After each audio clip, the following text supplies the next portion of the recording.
What's going on, guys? Welcome back. Will Blandon. I'm sitting here at the park, Stanley Quarter Park, and I believe it's New Britain.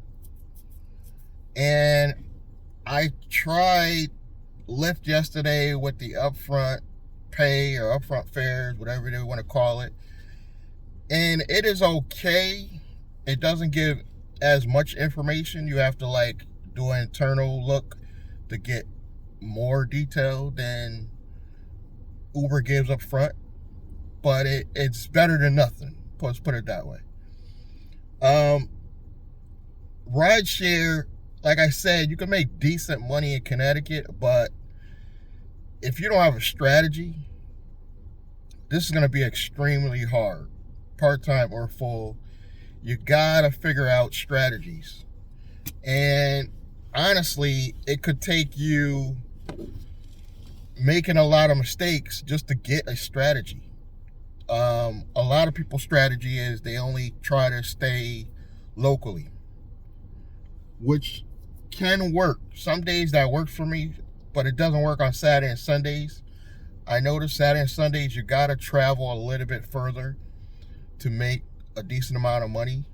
Like today's Sunday and it's really slow. You'll still get offers, but you'll get a lot less offers for local rides. People like to go a little bit further on the weekends, I believe. But you definitely got to have strategy. And in my opinion, the best strategy is to not drive without bonuses.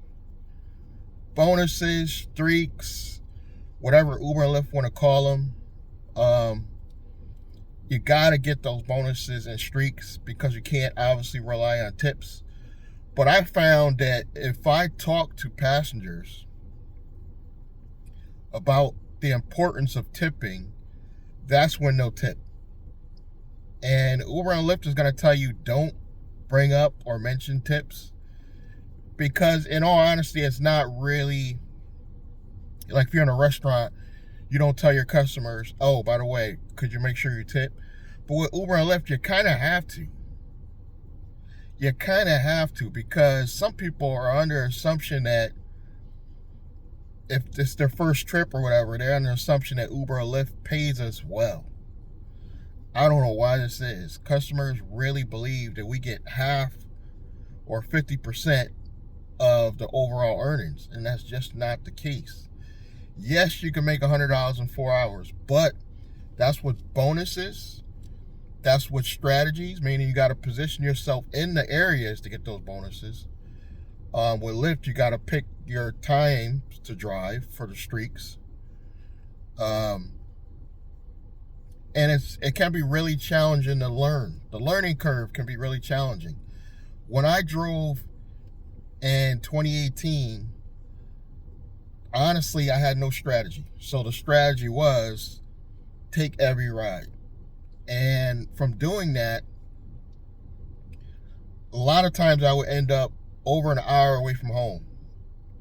And it'd be dark. So by the time I actually get my last ride and start heading back home, I already lost money, guys, because you're not getting paid for the journey home. So now my new strategy is I'm a noon driver till about 5 p.m. In my opinion, those are probably the lazy people hours. Call it what it is. But I don't drive early morning and I don't drive at night. Simply for the risk factor and the fact that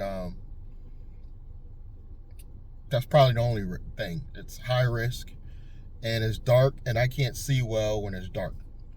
So I picked noon. Noon I'll come out, and my strategy is I'll pick slightly longer trips, meaning 15 to 20 minutes at the most away from home. Because to me, that's within my realm of how far I like to go. 20 minutes from home at the most. And then later on in the afternoon, usually about between 3 and 4, I wind down and I will only take trips locally, or 7 to 10 minutes at the most away from home. And that strategy has worked for me. And on the weekends, meaning only Saturday and Sunday, you don't even need to do this Friday. You get so many rides on Fridays that I could stay locally the whole day on Fridays. So it's usually Monday to Thursday. I'll start out doing slightly longer trips. By afternoon, I like to stay around home. Friday, you could spend your entire day around locally because there's so many offers. So I would decline a lot of long rides on Fridays. Saturday and Sundays, I will go a little further. I might even take one trip going 30 minutes. And then again, towards the end of the day, about 4, maybe 5 at the latest, try to stay local. That strategy has worked for me. It may not be a great strategy for you guys, but on Uber and Lyft, I find that if you stay off one of the platforms, here's another strategy. Pick one platform. So today I picked Uber. And Uber offers a lot more bonuses for my area. But what I notice when I stay off Lyft for a while, I tend to get more streaks during the day. So right now, Lyft is only offering like late hour streaks, usually after 5 p.m. So I stay off Lyft a while. I may do 2-3 days Uber and then go check out Lyft for a while. Sometimes, like on the weekends, just Saturday and Sundays, I will go back and forth between Uber and Lyft because I want as many rides as possible, because you're going to get, at least I'm getting less offers on Saturday and Sundays. They're better paying offers, but less offers. So you'll get longer trips. And this is not all of Connecticut. This is just my area, right? The greater Hartford area. I'll get a lot more longer trips Saturday and Sundays. Monday through Friday, you'll get a lot more local trips. So that's my strategy. If it works for you, I hope this helps. If you want more tips and strategies to drive in your area for Uber and Lyft,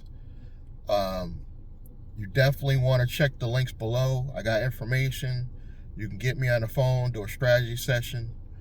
And I offer how to make this a real business that can help you in the future, meaning set it up properly so that you can go after grants, loans, and do side hustles, because this is not going to last forever. So you got to build a side business outside of Uber and Lyft, so you have a future, especially if you're getting older. You definitely are not going to be able to retire necessarily on Uber and Lyft. So you want to build a real business around that, and I can help you with that. So again, thank you guys for listening to me. Please check the links below. Check out my other channels. Subscribe, like, comment, and I'm going to catch you guys in the next one. Thank you.